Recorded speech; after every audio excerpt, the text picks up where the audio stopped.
الفاتحة.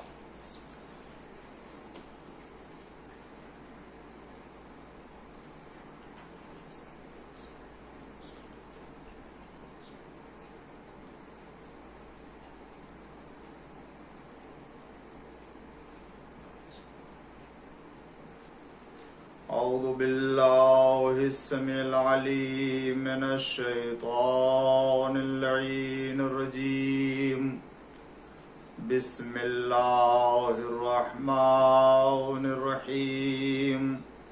الحمد لله المعروف من غير رؤية، والخالق من غير منسبة.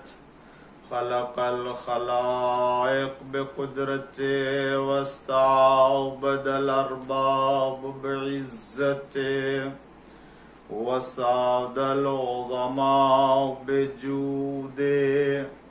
والصلاة والسلام والتحية والإكرام على البشير النذير السراج المنير، حبيب الله العالمين أبي القاسم محمد اللهم صل على محمد وعلى آله الطيبين الطاهرين المعصومين المظلومين المنتخبين المنتجبين الغر الميامين الذين أذهب الله عنهم الرجس وطهرهم تطهيرا. اللهم صل على محمد وعلى محمد وعجل فرجه. لا سيما الإمام المبين بقية الله في الأرضين، الحجة الثاني عشر والمهدي المنتظر، عجل الله تعالى فرجه الشريف. اللهم لعن أول ظالم ظلم حق محمد وآل محمد، وآخر تابع له على ذلك. اللهم لعن العصابة التي جاهدت الحسين وشايعت وبايعت وتابعت على قتله. اللهم لعنهم جميعا. أما بعد، فقد قال الله الحكيم في قرآن الكريم وقوله الحق. بسم الله الرحمن الرحيم. وجعلها كلمة باقية في عقبه. صلوات پڑھ دیجئے محمد وآل محمد. اللهم صل على محمد وعلى محمد وعجل فرجه. عزاداران مظلوم کربلا اور سامعین اور ناظرین کرام، آج ماہ محرم الحرام کی دوسری تاریخ ہے اور عشر اولیٰ کی یہ دوسری مجلس جو عظمت امام حسین علیہ السلام کے عنوان سے اپنے معروضات آپ کی خدمت میں پیش کرنے کی سعادت حاصل کر رہا ہوں. میں نے آیہ کریمہ کی تلاوت کی جس میں ارشاد حضرت احدیت ہو رہا ہے وَجَعَلَهَا كَلِمَةً بَاقِيَةً فِي عَقِبِهِ، کہ پروردگار عالم نے اس کو قرار دیا ہے ان کے نسل میں. بقیہ کو اللہ نے قرار دیا ان کے عقب یعنی نسل میں. یہ آیہ کریمہ جو سورہ زخرف کی 38ویں آیہ کریمہ ہے، اس کی تفسیر میں وارد ہے جو امام جعفر صادق علیہ السلام سے وارد ہے کہ آپ نے فرمایا کہ اس سے مراد وہ امامت ہے کہ جس کو پروردگار عالم نے امام حسین علیہ السلام کی نسل میں قرار دیا ہے. یہ ایک عظیم ترین منزلت ہے سرکار سید الشہداء حضرت امام حسین علیہ الصلوۃ والسلام کے لیے کہ ان کی قربانیوں اور ان کے کارناموں اور ان کے قیام اور ان کی شہادت کے صلے میں پروردگار عالم نے آپ کے بعد جتنے بھی امام قیامت تک آنے والے ہیں ان تمام اماموں کو آپ کی نسل میں قرار دیا ہے. یہ منزلت اور یہ عظمت ہے امام حسین علیہ السلام. وہ منزلت ہے، وہ عظمت ہے کہ جو دیگر ائمہ علیہم الصلاۃ والسلام کے مقابلے میں ایک خصوصی عظمت ہے اور ایک مخصوص منزلت ہے جو کسی دوسرے امام کے لیے نہیں ہے. ہرگز اس کا مطلب یہ نہیں ہوتا کہ دوسرے امام کی کسی منزلت میں کوئی کمی پائی جاتی ہے. خداوند عالم نے اہل بیت علیہم السلام کو ایک منزلت اور ایک فضیلت اور ایک ہی عظمت پہ قرار دیا. ان کے اعمال اور ان کی شہادت کی بنا پر اور ان کے زمانے کے خاص وقت میں ان کے عمل کی نوعیت کے لحاظ سے وہ اپنا ایک مقام اور ایک اپنی خصوصیت رکھے اور حاصل ہو جائے جس کی بنا پر وہ اسی سے مخصوص ہو جائے. تو یہ ہر ایک امام کے لیے ہے، کسی اور کے لیے نہیں. اس کا مطلب یہ نہیں کہ اگر کوئی تقی امام ہے تو دوسرا نہیں ہے، یا کوئی اگر صادق کے لقب سے مشہور ہو گیا تو اس کا مطلب یہ نہیں کہ دوسرے صادق نہیں. یہ ان کے زمانے کے اعتبار سے، ان کے عمل کی نوعیت کے لحاظ سے، زمانے کے ان حالات میں اس طرح سے وہ انجام پایا کہ وہ عمل ان سے مخصوص ہو گیا. اسی طرح سے سرکار سید الشہداء امام حسین علیہ الصلوۃ والسلام کی نسل میں امامت کا قرار پانا یہ ایک خاص منزلت اور خاص عظمت کی بنا پر جو خداوند عالم نے آپ کو آپ کی شہادت کے عوض میں عطا فرمایا ہے کہ بالفرض اگر امام حسین علیہ الصلوۃ والسلام دوسرے امام ہوتے اور تیسرے امام حسن علیہ السلام ہوتے اور واقع کربلا امام حسن علیہ الصلوۃ والسلام سے وجود میں آتا تو یہ منزلت، یہ عظمت امام حسن علیہ السلام کے لیے قرار پاتی. مگر خداوند عالم کا ارادہ ترتیب امامت اور امام کی ترتیب کے لحاظ سے جو قرار دیا اپنی حکمت اور اپنے علم کی بنا پر، اس اعتبار سے خداوند عالم نے امام حسین کو تیسرا امام قرار دیا اور واقع کربلا اور کربلا کی سرزمین پر قربانی دینے اور شہادت دینے کو امام حسین علیہ السلام سے مخصوص قرار دیا، جس کی بنا پر خداوند عالم نے آپ کو یہ عظمت، یہ منزلت عطا فرمائی ہے کہ اب جتنے بھی 9 امام آنے والے وہ سب کے سب امام حسین علیہ الصلوۃ والسلام کی نسل سے ہیں.